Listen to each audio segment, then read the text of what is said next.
That's insane. I want to throw up. Guys, my arms are like shaking as I even hold this camera. My water bottle's even shaking because literally they kicked my butt as I expected.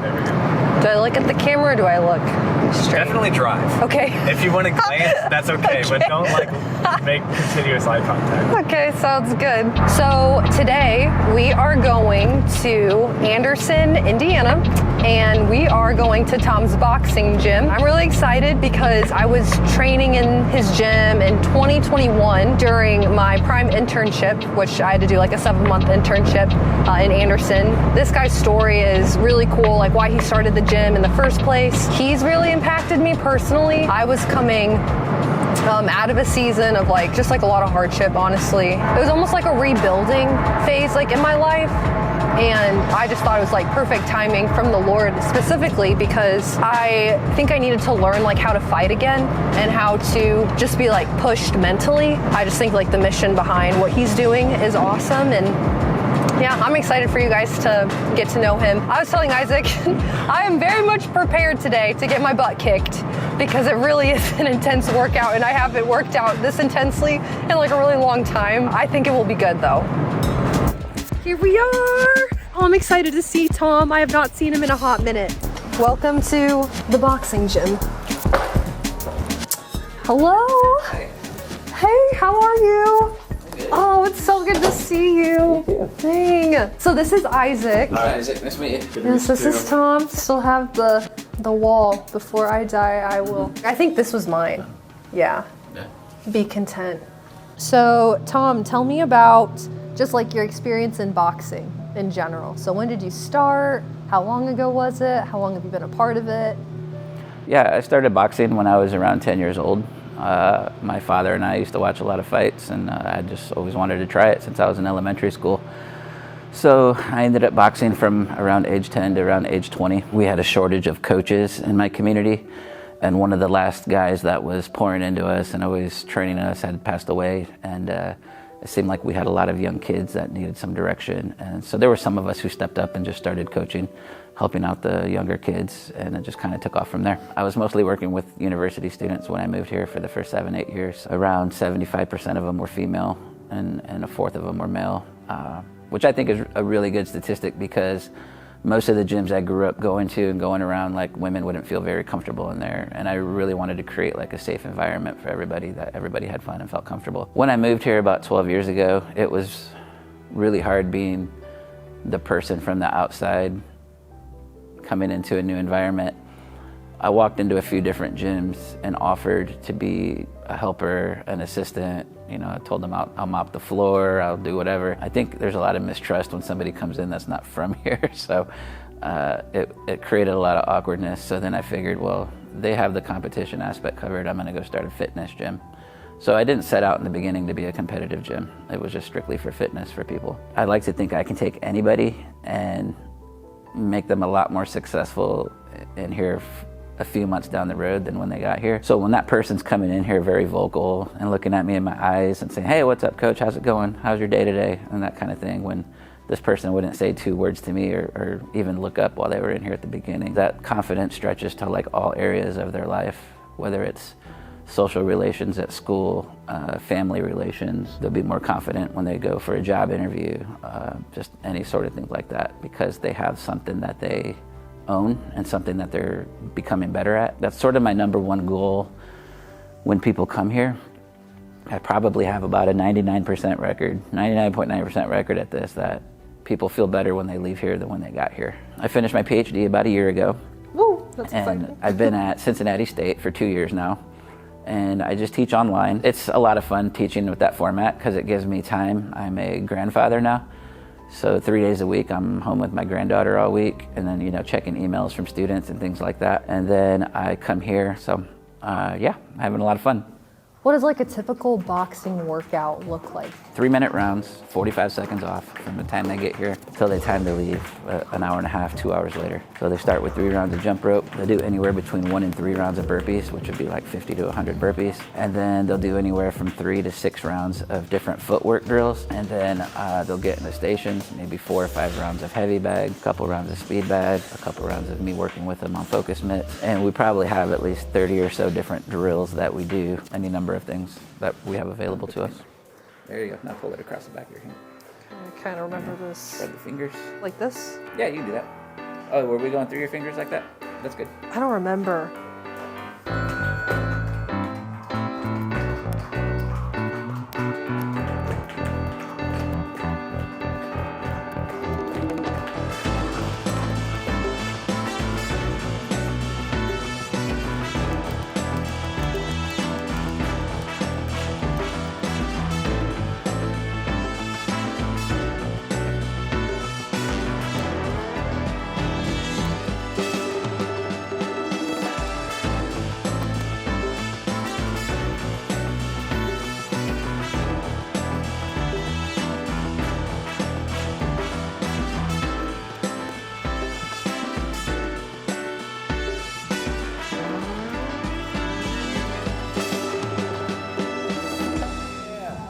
I want to throw up. That's what I I'm like to hear. so out of shape. Gosh. How long have you been coming to this gym? About 5-6 years. 5-6 years? Yeah. Do you have one of the things written up on the board? Yep. Mine say, turn your beast up, man. So why'd you choose that one? Cause, man, boxing, you gotta have a beast to you, you know? You can't, you might get knocked down or something, you gotta have something to get you back up. When I start coming here, man, I don't want discipline at all. Man, I was in trouble. I ain't got in no trouble. I've been working, in school, you know what I'm saying? All from here. I'm mad I started so late, but I'm catching it all back up. I got shot when I was 17 in my leg, yeah. Oh my gosh, you were 17 when you got shot? Yeah. This gym turned my life around, man. You know, I was 16 looking at juvenile life, you know what I'm saying? So I'm in a good spot right now. How has Tom impacted you then? So he my impact, you know, that's my mentor. When I got in trouble, he wrote the judge for me, told me he's gonna take me in his hands and, you know, get my life together, and that's what we doing, you know? Amazing. This is just the beginning. That's right. Yeah. Thanks, Javiel. Yeah. Yep. Appreciate it. I'll see y'all later. Yeah, I'll see you later. Here are some of the guys I was training. These guys are in he's in the UFC. They're MMA fighters now. That's legit. Yeah, that's awesome. These guys all competed. That was my last night as coach in Ohio. Oh, you look so young. Oh my gosh. I have to ask, if like time wasn't a thing, money wasn't a thing, what would you be doing right now? I'd build a much bigger center than this. I would have a big wide open space with everything you see here, but probably better equipment. But I would like a separate classroom on it for community meetings, for tutoring, for different things like that. I'd probably have a pantry in that building as well. And I would probably also have some sort of recreation area. Like, it would be great to be in a place like this, and then there's like an arcade right there. So like, okay, boxing's not your thing, but you can pop your head in and go play like 20 vintage video games and a pool table, things like that. So like, eventually I'm gonna have something like that. We were in a nice house by campus, and driving over that 8th Street Bridge was like clocking out every day. So it was that theology of location that like God sent Jesus to be with us, not across town from us. So we wanted to get to know our neighbors and the people that we meant to, you know. And it's been great, because once you do that and put yourself there, and I'm in the same neighborhood, going through the same stuff as all my neighbors, like it changes everything. Like people look at you different, they respect you on a different level. It was funny at first looks at it when this, you know, educated person over here starting something, and they're like, "Where do you live at?" I'm like, "Nickel Avenue." Wait, what? Where? Right there by Rabel. Yeah. Okay. You heard all That's those crazy. gunshots last night too, right? Like, yeah. Or we have the same environmental messes that our government's not cleaning up that we're working on. And I probably wouldn't care about things like that as much if I could clock out and go across the bridge every day. Hey, quick editor's note. Our camera battery actually died right in the middle of that conversation with Tom. And when we got in the car to leave, we tried to film a little more on our phone, but unfortunately that recorded without audio. So later on, Alessandra re-recorded her thoughts in a new video, and you can watch that one right now.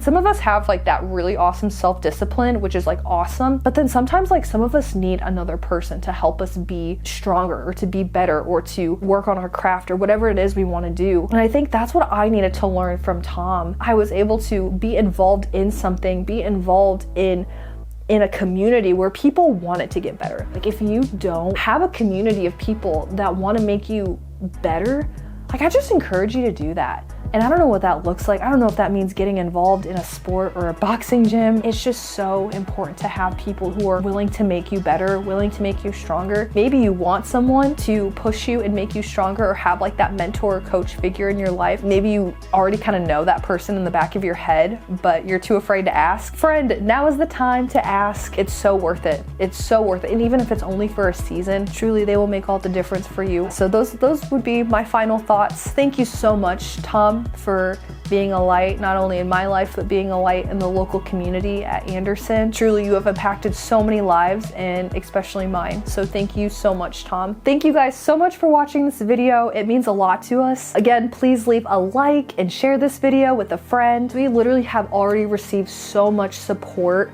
already from you guys, and that has just meant the world to us. Remember, if you are human, you have light to offer. So thank you for being the Luz, and I will see you guys in the next video.